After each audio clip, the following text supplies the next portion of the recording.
Welcome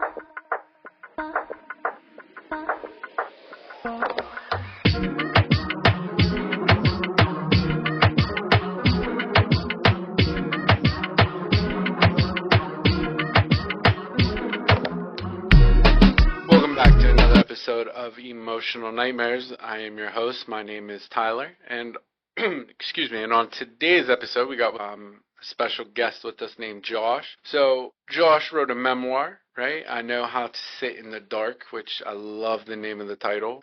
I think that's a very telling title, right? Because like in drug addiction and alcoholism, mental health in general, we always talk about these dark places, and I think it's important to understand that sometimes it's okay to sit in that dark. So with that, right, I'm going to go ahead and introduce Josh. So Josh, if you want to kind of introduce yourself a little bit to us. Yes, sir. Joshua Pear. I'm a licensed chemical dependency counselor. I provide services for those who are struggling with drug and alcohol addiction by providing counseling. I write workbooks and provide evaluations and try to share my story as much as I can and in certain settings. I know what it's like to go through situations of family dysfunction, drug and alcohol addiction, and all the issues that kind of brings up. So again, the title that I use for that is I've sat in the dark myself, and being able to work with other people going through it. Sometimes there's not an answer to some of the pain that we are experiencing. There's not an answer to some of the questions that we have. And so just to be able to sit in that space and allow people to feel what they feel and either learn to accept and cope or to heal from it has been a great blessing. Absolutely. So I'll talk to you a little bit about the memoir, right? So you kind of begin your story with silence is not substances, right? So why do you think the silence is centered around trauma of addiction? Because I really like that you point that out more about the silence. So the silence of being shut down, growing up in a home of drug and alcohol use and a domestic violence, and witnessing a lot of that, trying to say or talk in a family that is dysfunctional. There are 3 rules: don't talk, don't feel, don't trust. And so those are really kind of ingrained in most dysfunctional families, and definitely was in my home. Of, hey, you shouldn't feel that way. Don't trust anybody outside that isn't family if they're not blood, and don't talk back. And so those kind of rules that we had really allowed the abuse, the drug use, all the other dysfunctional things that were going on to thrive, because there were no checks and balances, there was no accountability. And so being shut down over years, I really didn't learn to manage my emotions. I learned to suppress them, and that definitely showed up later on in life. Yeah, I agree with that. Like, I know when working with children and youth services, like one of the things, and even growing up in the system, it's always don't talk to anybody outside of the house. So like we're afraid to ask for help because we've been conditioned to not to ask for help, right? So translate into adulthood, it makes it so much harder to ask for help. So and they would even say if you start telling them this and that, they'll come and take you away. CPS and stuff. The fear, So one of the things that you write in your memoir that I absolutely love more than anything, this stuck out to me the most, right, is you write about manipulation instead of morality, right? How did you unlearn those? Well, I'll say that it did influence me in some ways, but it didn't really take like I think was intended. So just one of the situations, like my dad it'd kind of be like those father-son talks, but in a really messed up way. Say I went to work with him. I was probably 4 or 5 or whatever, because my parents had separated. A lot of times I would go to work with him and just sit in the truck while he worked, and then on lunch breaks we'd sit there and talk. And he would share things like, well, if you want to be with somebody's wife, you start getting the guy hooked on meth, and once he gets hooked, he'll start using with her, and you'll pull back on him, and she'll have to come to you. And it's the same thing applies if they have a daughter, which is sickening to say, but these are the kind of things he would talk about. And he would always talk about the process on how to cook methamphetamines. I'm like 4 and 5. Those are not like the things that you should. Good life lessons at a young age. So, that, and he would always talk about the power of it, like how you could be basically in charge of everybody. And I think for him, more than just using the drug, it was what the drug could do, or how powerful it can make you. Just a very twisted way of thinking. And so when I say that I learned manipulation, it was more out of people pleasing, trying to be a high performer. And this came out in school earlier on, because I really struggled in school. I was in special ed. I had a few really good teachers that kind of pulled me aside and encouraged me. And of course, not getting that same kind of love or affirmation at home, I really tried hard to make them proud. And I began to love school, to be there, and hate being at home. I hated having to go home. And so I tried to be in extracurricular activities. Now, I wasn't good at school at all. Again, I was in special ed, but I would try to do all these other things. And now that was a struggle up until I found amphetamines. My brother had 80, and he didn't like taking his Ritalin, so he'd pass it off to me. And I liked it. I never took a lot of it, but I would take it every day, and it wasn't prescribed to me or anything, but it helped me focus, of course, and my grades started getting better. That, on the outside, started to bring a lot of more of attention as far as, hey, he's smart, he's this. I didn't hear that at home. My dad would call me a dumbass, shit for brains. I'm sorry if if you need to bleep this stuff out or whatever. Nah, you're good. We don't care about censorship over here. And he'd call me all sorts of derogatory stuff, the R word for cognitively disabled, and that stuff really stuck with me. So to hear the opposite of that kind of fueled my justification of, okay, well, I take this amphetamines, it makes me be able to focus so I can get good grades, and if I'm getting good grades, then everything's okay. And that lasted several years. I graduated junior college, with on the dean's list, president's list, spoke at the graduation. But all the time, I was smoking weed, drinking, taking these pills, but more still functional at this point. But it was definitely setting me up to become dependent. I had become dependent emotionally, psychologically dependent. I don't feel that I was yet physically, biologically dependent. That would come when I got into some methamphetamine one night, and when I say biologically dependent, it completely took over in a whole different way that I had never experienced. I tried all kinds of drugs, did drugs every day, but that was a different level. Yeah, there's not a single drug on the market that took my soul quicker than what crystal meth did. I know, our area is really known for that. So I know around here, first time I did that, it was different. It took your soul directly, instantly. That first one just took the soul right from the gate. So that's what it feels something like. Instantly. It is. And for people that don't understand addiction or understand why it is somebody would do that, I always tell them it's because you never found meth. Unlike any other drug, meth just rips your soul right from you.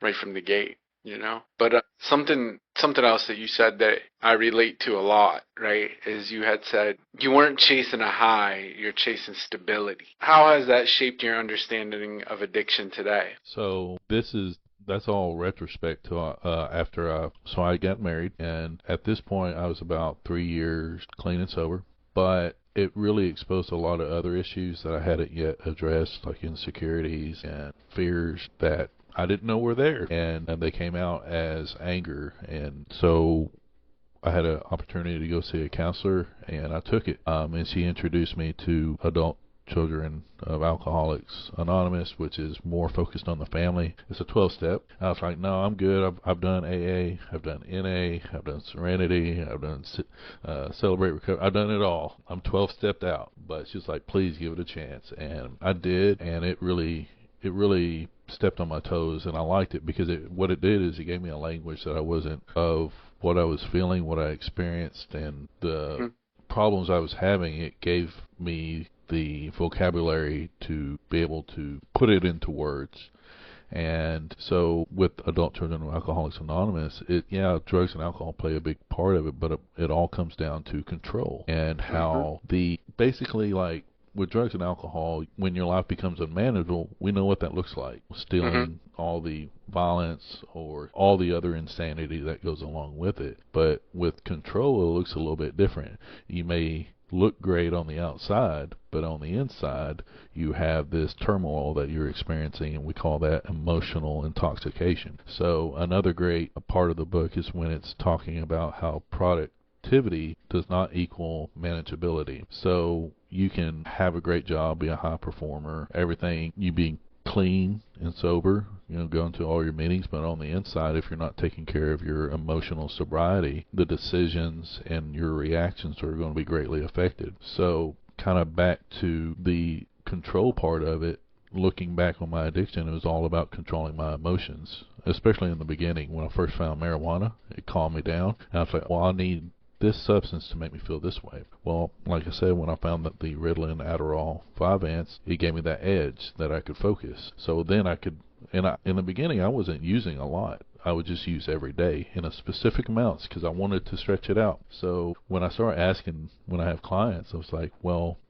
it got out of control. I was, whoa. Did you ever overdose? How many times did you overdose? Was there certain times that you did and didn't use? See, when we really look back at it, we had a lot of control in it, and it was a lot of decisions went into even how much we used. Did you use any drug, just any drug available, or was it always the same drug for the most part, or drug of choice? And I think when you really look at it, a lot of us, we want the drug so that we can be in control. We want a certain feeling. We want that variable in our life that we have some kind of say-so over. Yeah, I agree with that. I think I look at unmanageability a little different. Like I always teach everybody, because a lot of times, like with unmanageability, we don't understand what unmanageability is either. Because if we go back into childhood, we normalize a lot of behaviors that are not normal. It's easy to look at like the outside and be like, okay, well, this is happening, this is happening. Every time I get high, bad stuff happens, probation, parole, and we're able to say like, oh, well, with all this bad stuff, indicating that that's unmanageable. But when we put the drugs down, our lives are still unmanageable because we still have all those behaviors that we've normalized. You know what I mean? I think that a lot of times we look at, because I don't know about you, but I know like over here, I get a lot of clients, and my favorite thing in the world, they come in and I'm functioning. I'm like, okay, how are we really functioning? Because you got a job and a paycheck. Great. Right. Yeah, yes. Yeah. I love that one. So I think with, for me, unmanageability at this point, and that's kind of, sitting down the drugs, that was one step. That was one whole level of unmanageability that I set aside, where then I step into sobriety now 10, 11 years, and unmanageability is a lot different, but it's still tied to drug use and the dysfunctional family in a way of, so say when I'm really trying, either in my marriage or at work, and I don't get the response that I think I should get, and my self-worth tanks, or if I'm really trying to make things work out and I feel that rejection. The unmanageability would be, how am I dealing with those emotions? Am I letting it drag me down every day, or am I coming from a place of emotional sobriety, learning to accept? And so you might be familiar with the Serenity Prayer, of course. Absolutely. The ACA Serenity Prayer is slightly different, and I say both of them. I say all the ones I can, but the ACA Serenity Prayer is, God grant me the serenity to accept the people I cannot change, the courage to change the ones I can, and the wisdom to understand that one is me. So I was very frustrated with the world, and I wanted the world to change so that I could get better. I wanted work to change. I wanted the marriage to change. I wanted this person to do this so that I could be in a better place. And it really doesn't work like that. That's the unmanageability. To be in emotional sobriety is to say, if I work on myself and I get better, or if I work on myself and I change, my world will get better. And that was a hard lesson. That's the hard route. It's easy to get frustrated with everybody else and want them to change, and to fall into that place of emotional intoxication, that self-loathing, the depression that comes from that. Again, one of the things that changed, it was very subtle, but I realized I was making my life a lot harder than it had to be, just day to day. Yeah, I think, at least like what I try to teach like a lot of my clients is perception based, right? So like we shape our own reality, right? So like when I do the internal work on me and focus on me, my perception changes on what's going on around me, and it's no longer that sitting in the dark, more or less, right? Because like the perception changes on that. So one thing I'll talk to you about, right? So you talk about trauma bonding, right? Love it. So you talk about trauma bonding and how confusion became more or less your compass. How did you begin to rebuild trust when it's been fundamentally broken? That's honestly something I still struggle with today.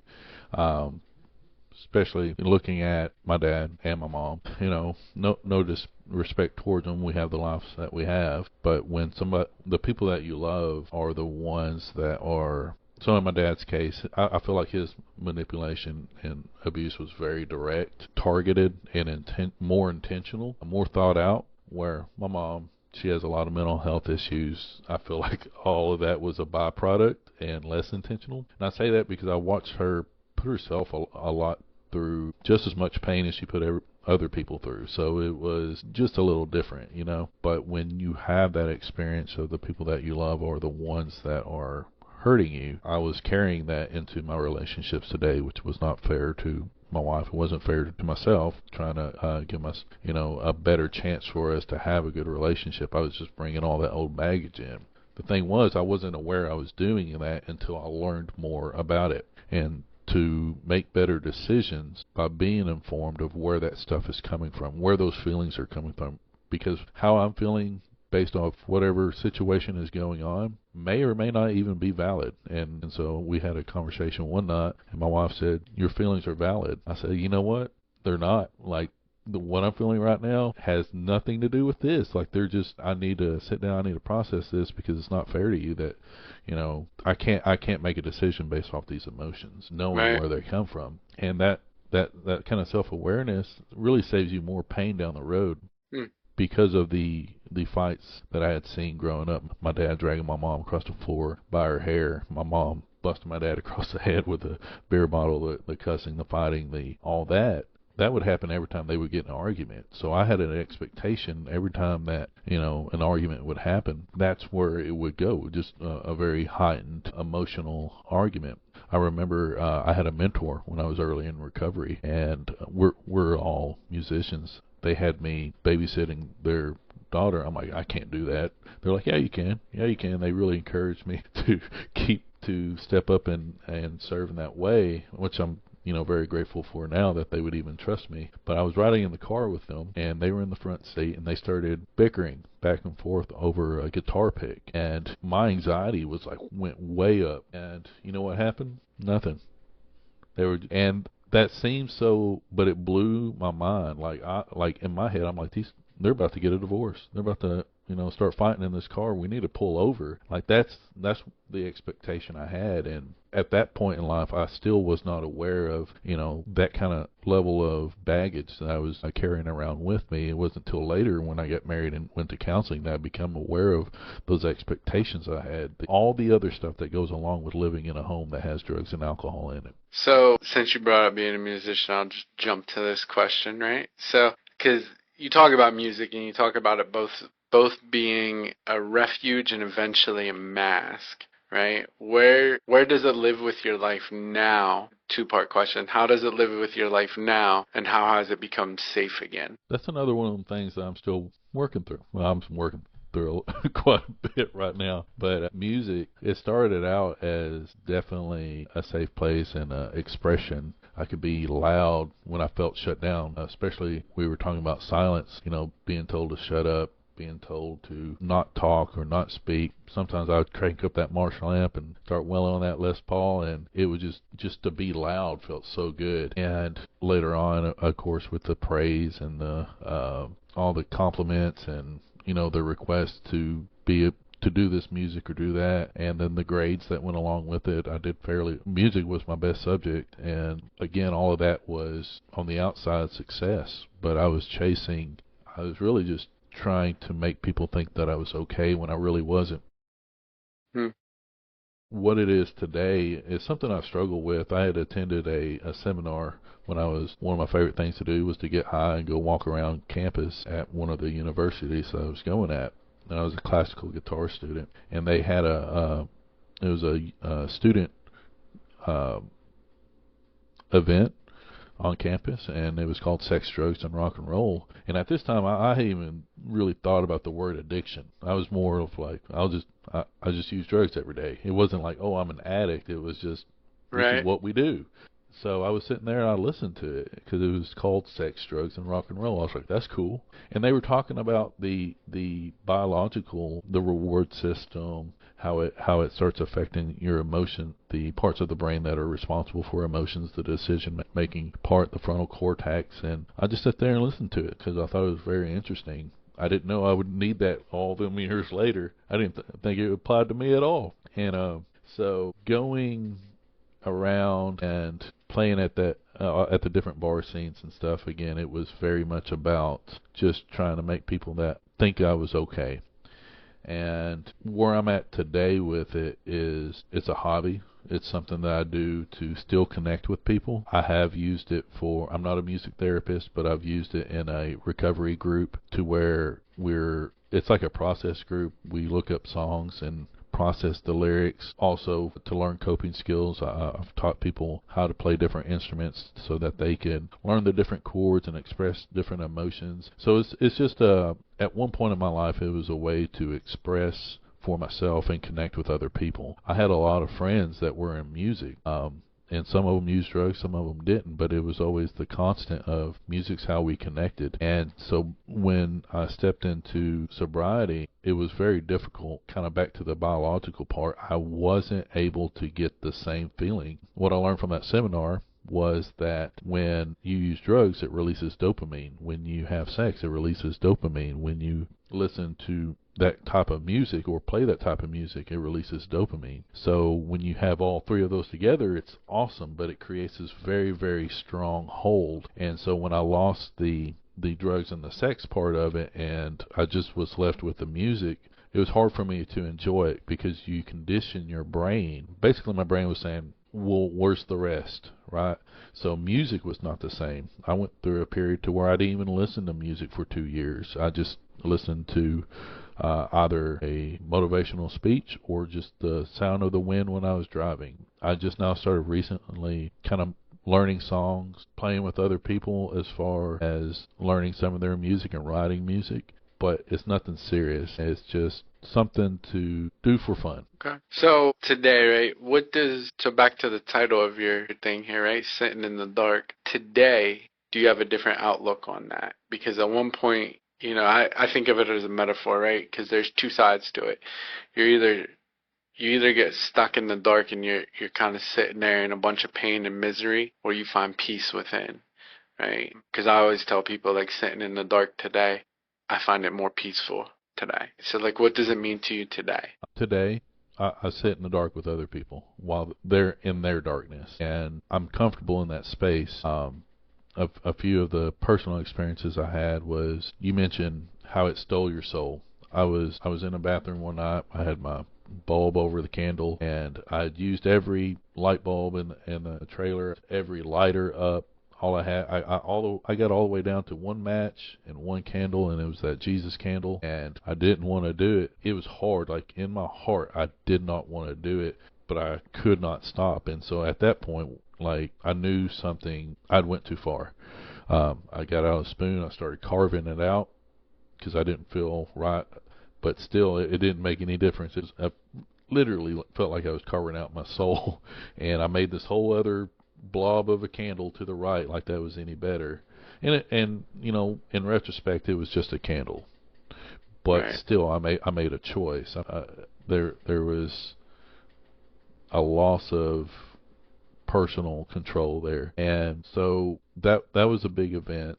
Some of the other events is I would black out for like 2 weeks at a time. I remember waking up and I was driving, and this was on meth. It was just I was staying up for so long that Right. I was going in and out. I remember even one time I got in a car somewhere and somebody made a comment about how badly I smelled, and it was because I hadn't taken a shower in 2 weeks. But in my head, it felt like a few hours because I was using, and I know what those feelings are like. I've done some things I'm not proud of.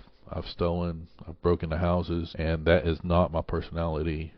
Was never before, hasn't been since, but it took me there. It really took me there. And so I know that's the darkness that I'm talking about for myself. And so when I'm sitting with other clients and their darkness, I can do it from a place of empathy. Not sympathy, but empathy. I know what it's like to sit there, and not from a place of I wouldn't minimize their pain. I'm not going to minimize their experience. Sometimes it's that hard look at yourself that is what it takes to change sometimes, but it does help to have somebody there with you when that happens. Absolutely. So if you could go back and speak to yourself in that college dorm room before the spiral, right, what would you say?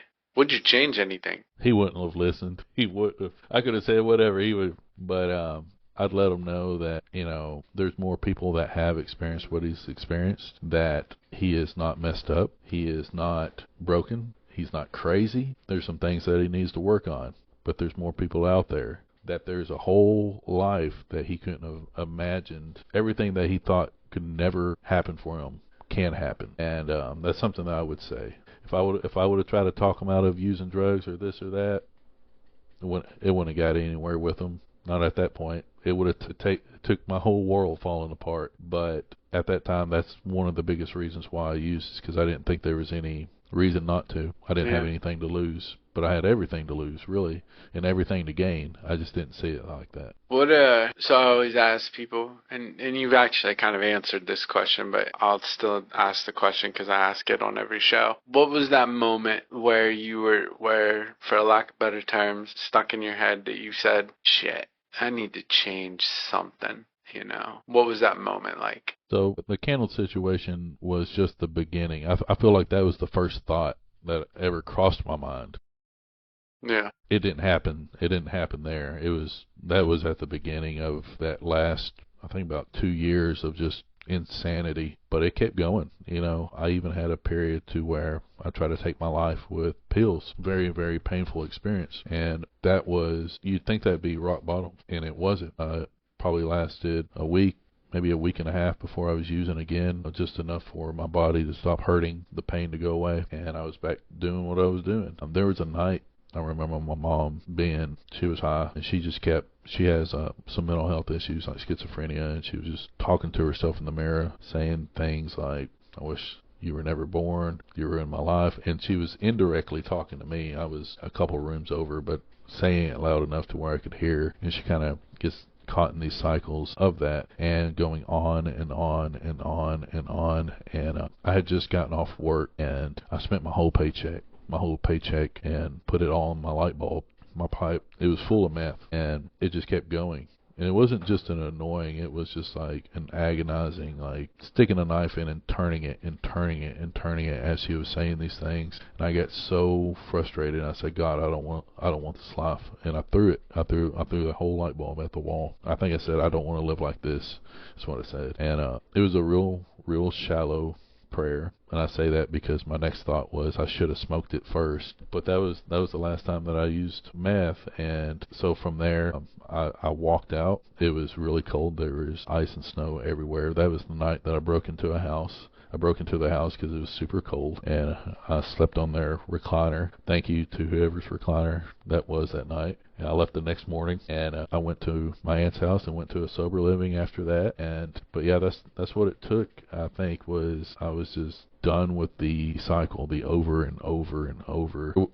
I couldn't even enjoy it anymore. And I think that's what it came down to. Right. Is there's nothing left for me in this. Yeah, I relate a lot to that. So you clearly found your voice, right? You talk about being silent, talk about not having a voice, but you clearly found your voice after all these years of silence. So what's your hope when people hear your story? What do you hope they get? So, like I said, I think what connects a lot of us is the recovery from drugs and alcohol, and that's definitely the first step that needs to happen. It's hard to work on anything else if you're still using. But what I wasn't prepared for was the what's next.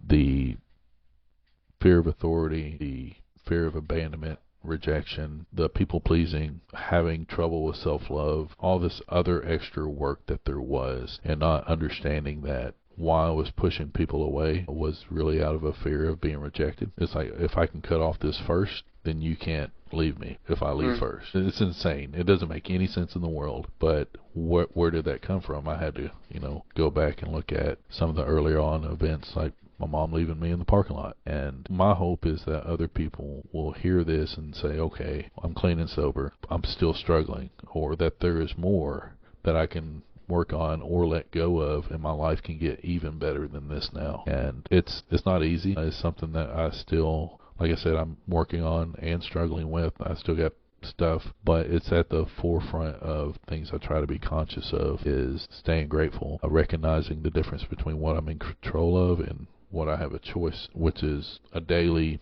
question that you have to ask yourself, is this something that I can control? And if not, what choices do I have, so that those negative emotions don't come in and I make the situation worse. I like it. Well, I appreciate you for coming on the show, being a guest, sharing your experience, your strength, your hope. Is there anything else you want to add? I really appreciate you allowing me to share, man, and I appreciate the work you're doing and helping people share their stories. Thank you. I appreciate it. As always, you guys could have been anywhere in the world today. You sat here and chose to be with us. So for that, I appreciate you. I totally agree. And I think, and if not for nothing, you don't have to suffer in silence no more. So rather than pick up that next one or that first one, call somebody and get the help needed. As long as you can get sober today, tomorrow looks better. If you didn't hear what you need to hear, there's a million channels on YouTube. I don't care how you find recovery, just find it. If it's not through us, go somewhere else. Just find it. You don't have to live like this anymore. So I appreciate you for listening. Appreciate you for stopping by. If you do like it, like, share, subscribe, share it again. So appreciate it. Thank you.